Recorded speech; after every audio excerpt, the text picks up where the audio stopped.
Since 2018, I've launched over 50 faceless YouTube channels. I've had 100K months, I've gotten hundreds of millions of views, and I've generated over $2 million in just YouTube ad revenue. But I've also had a lot of flops. I've made a lot of mistakes, and any mistake you can think of, I've done it. So with all of the years of experience I have in this video, I'm going to show you guys exactly how I launch faceless YouTube channels as of today. Let's start off with picking a niche. So from 2018 to 2024, my go-to niches were celebrity news and vintage Hollywood. I made a shit ton of money when Ellen DeGeneres got canceled. I made $98,000 in a single month when Johnny Depp and Amber Heard had their little court trial. Also, when Will Smith slapped Chris Rock, that was pretty big. But yeah, I mean, Rachel Zegler, Blake Lively, and most recently, the Diddy trial, which on the month of the trial, I believe I made over $50,000. And every single time I found a trend or I found something that was working, I would post it on this channel and I'd tell you guys to hop on it. No Diddy. But within time, I started being known as the celebrity news guy.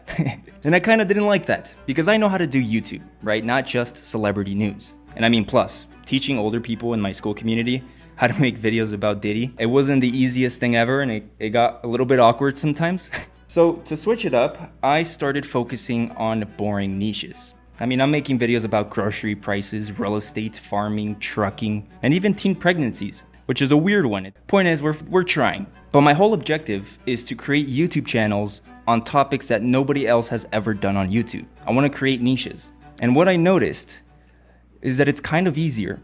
It's kind of easier than running celebrity news channels. Because thankfully, in late 2025, Google/YouTube had an algorithm update. And the big change of this update is that now net information gain is the biggest thing, which if you don't know what it is, it's pretty much feeding Google and YouTube new information that it's never seen before so that Google can use it in AI overviews. If you don't know what that is, search something on Google and the first thing that you're gonna see is a little box that says AI overview. Most of the time, depending on your question, a YouTube video is linked at the bottom as a source. So now when you make original content, the algorithm rewards you. But anyways, if you have a niche in mind right now, like either you heard a guru mention it or you saw someone expose it on X or Reddit, don't do it. Put it to the side for a second and just hear me out. Because in the last 8 years, 99% of people that started doing YouTube automation literally just copied someone else's niche. They just hopped on the trend, which is cool, right? I mean, that still works. But I realized that only 5% of niches have been discovered on YouTube. So let's come up with something original. Let's think of a word. Let's do cheese. I'm gonna go ahead and type cheese in this search bar. I'm gonna click validate entity. Once I do that, all of these nodes are gonna appear, so I'm just gonna click on whichever I see most interesting. I like cheese making, but I'm gonna go with cheese history. Then I'm gonna expand that. The science of cheese aging, that one's stupid. History of cheddar cheese, that's not bad. Food history documentaries, kind of close. I think we're gonna do history of cheese. Fuck it. So yeah, let's do that. I mean, that's pretty random. No one has ever done it. And I mean, it could be a little bit interesting. Now, when it comes to picking a niche, like I just did, you can use anything, right? You can use ChatGPT, you can use any AI you want, or just sit there and think about it, right? It's not easy. So cool, let's go ahead and start with the branding and the authority. For the name of the YouTube channel, we don't want to do anything too fancy, right? Nothing too clever. We want to be very direct with YouTube, right? We want to tell them exactly what our channel is about. So I'm going to go to ChatGPT and I'm going to ask it, can you give me names for my YouTube channel that focuses on making videos of the history of niche? I didn't word that the best, but you know, whatever. And from here, we're just gonna pick a random one. I like origins of cheese, you know, it really fits what the channel is. Now that we have the name of the channel, we can move on to making the profile picture. And for that, I'm going to use Gemini. I'm just gonna open up Gemini, I'm gonna go to create image. And all I'm gonna say is create an 800 pixel by 800 pixel image, which is the size of a profile picture, of text that says origins of cheese. Make the background yellow and the text white. Make the O in the word origins a block of cheese. I think that would be pretty cool. So this is what it gave me. I'm not a huge fan of it, right? I like keeping profile pictures very simple, but I feel like the text doesn't pop out as much. It looks a little bit too basic. So I just gave it this prompt and let's see what adjustments it makes. Look at that, much better. So this was the first version and this was the second one. I'm obviously gonna go with this one. So I'm just gonna click download on the top right. So cool, we have the niche, we have the name of the YouTube channel, we have the profile picture. The next part is something that a lot of people skip, and I don't know why. One of the most important things when it comes to starting a YouTube channel as of today is having authority within the niche. And the best way to add authority to your YouTube channel is adding off-platform links, meaning that I want to go to Facebook, I want to go to Instagram, I want to go to X, I want to go to LinkedIn, I want to go to Pinterest, I want to go to absolutely every social media website, and I'm going to create accounts with the name Origins of Cheese. I'm going to put the link of my YouTube channel in the bio of every single profile, and I'm going to link all of those profiles to my YouTube channel. And if you don't know how to do that, you want to go to YouTube Studio. You want to go to customization here on the left side.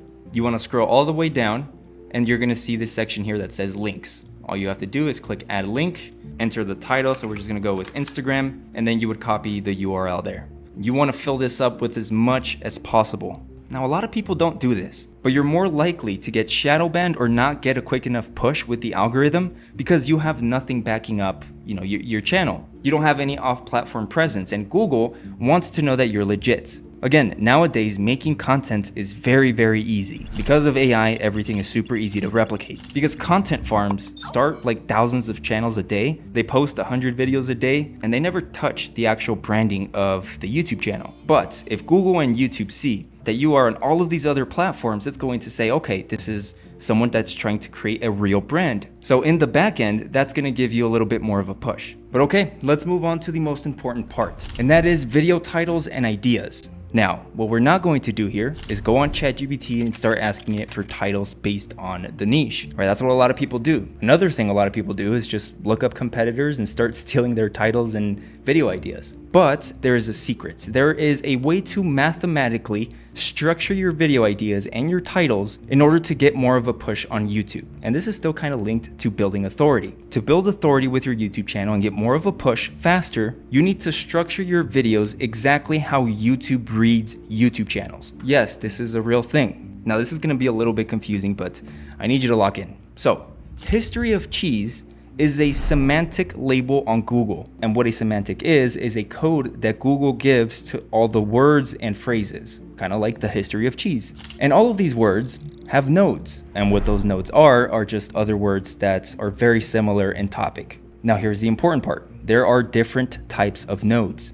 Your first upload should be what's called an anchor node. The purpose of this video is not to get 1 million views. The purpose is to tell YouTube exactly what your channel is about. For example, my title would be The Untold History of Cheese, Everything You Need to Know. Super boring and broad title, but this has to be the longest video you can make and a boring representation of what's going to come next. And by making this title my first ever upload, I'm telling YouTube, hey, I'm a YouTube channel about the history of cheese. Every single video I'm ever going to make is going to be about cheese. And what YouTube's going to do is that it's going to associate every single upload after this one directly with cheese and its history. The next node is the pillar. Every single day, millions of people search up Parmesan cheese, Swiss cheese, cheddar cheese, and they're not necessarily looking for a cheese documentary video, right? They don't know I exist yet. So my next title would be How Parmesan Cheese Became Italy's Biggest Export, whatever. This would be a pillar title, right? It targets something that is very popular, something so famous that a lot of people are searching for every single day. So technically a pillar would be search bait,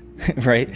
My third video is going to be what's known as the cluster node. Now, by this point, YouTube is going to know that I am the cheese guy. YouTube also knows that I got a few views from people clicking on my pillar title. Now, clusters are like super specific subtopics about cheese, or in this case, it would be about cheese. Here are some title examples. The shocking truth about cheese making at home you need to hear. The disgusting history of cheese mites explained for the first time. 7 bizarre ancient cheese making techniques still secretly used in Europe today. How monks invented blue cheese by accident.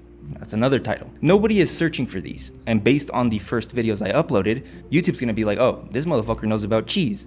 I kind of have an idea of who to recommend it to. But okay, let's move on to the fourth node. This would be the bridge. This is where we try to steal views from other niches. And here are some examples of titles. The science of wine and cheese pairing you need to know. That one's stupid. The mind-blowing food science of cheese aging explained in detail. The hidden truth about cheese tourism in France they never show. I actually kind of like that. Casu Marzu, the terrifying history of the world's most forbidden cheese. This one's a banger. In this title, we would be targeting the wine viewers. This video would be targeting the science viewers. Now, the last node, and this is my favorite one, it is the collision node. So it's still the same goal, it's to get new people to watch your video, but it's a completely different strategy. Now we're not building a bridge. This is where we full send it. This is where we would make titles like "The Cheese That Killed 3 People in 1928." I don't know. This is the type of video that randomly appears in the homepage. So the order to upload these videos, drop 2 to 3 anchors first, then hit them with a collision, let's say the third upload.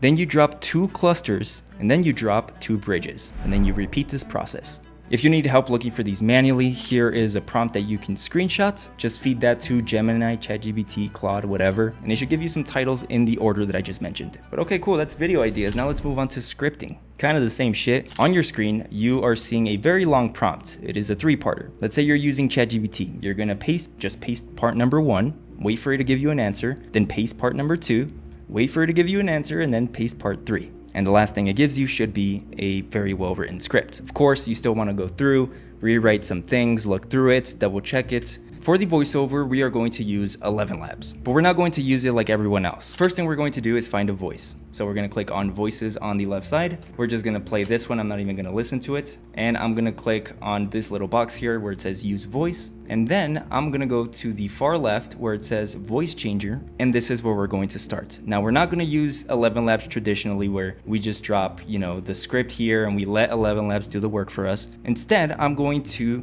read the script out loud with my microphone, and I'm going to have 11 Labs change my voice. Now, you don't have to do this, but technically, because of the human cadence and the way I speak and the pauses and the breaths that I take when I read the script does give like low-key a little bit of a push because it's not fully AI generated, and they know that this is AI generated voiceover. AI voiceovers are allowed on YouTube, but this is like if you want to optimize absolutely everything. So I have my script pulled up, and I'm just gonna click on record audio. I'm gonna enable microphone, allow this time, and click start. This is a story of how the world's most beloved cheese became a weapon of fraud, government waste, and corporate greed. A dark history that stretches from medieval England to underground caves, filled with billions of pounds of rotten cheese that your tax dollars are still paying to store today. I'm a terrible reader, right? Right, but you get the idea. Anyways, it's 1 a.m. I'm tired. I have decided that I'm just gonna make a part 2 for this video later. But if you don't want to wait and you want to take YouTube serious, check out the link in the description and in the pinned comment of this video. That's going to take you to my school community. When you join, you're going to see multiple modules here, starting with the blueprint step-by-step, the entire course, which is all of these videos. And of course, there's more in the 2026 update. I also go live once a week, and this is where I speak with you guys directly, answer any questions, review your channels, which if you join today, you can watch some of the old recordings by scrolling down and going to the recorded live sessions. There's a lot of them. And if I switch over to the wins tab and scroll all the way down, you can see that there is 664 wins posted in the community by members. But yeah, you get the point. All right, goodbye. All right, so I'm currently at my dashboard on smmshiba.com, and do not get confused by the website names. SMM and SMM Dodge are actually the same website. So all you have to do once you've created yourself an account here is to go on list, click on this category icon, select, and here you want to select something, basically any option that says from with video. So I'm going to choose this one right here. And this should be already fine. 2014, 2017. Yeah. Now I'm going to click on buy, confirm. And now you can go onto your product orders and you will see this is pending. All right. The order is now completed. This didn't even take 2 minutes. What you want to do now is you want to copy that ID, and we want to be organized, right? Especially if we have multiple channels, you will not find them again. So make sure to save it somewhere.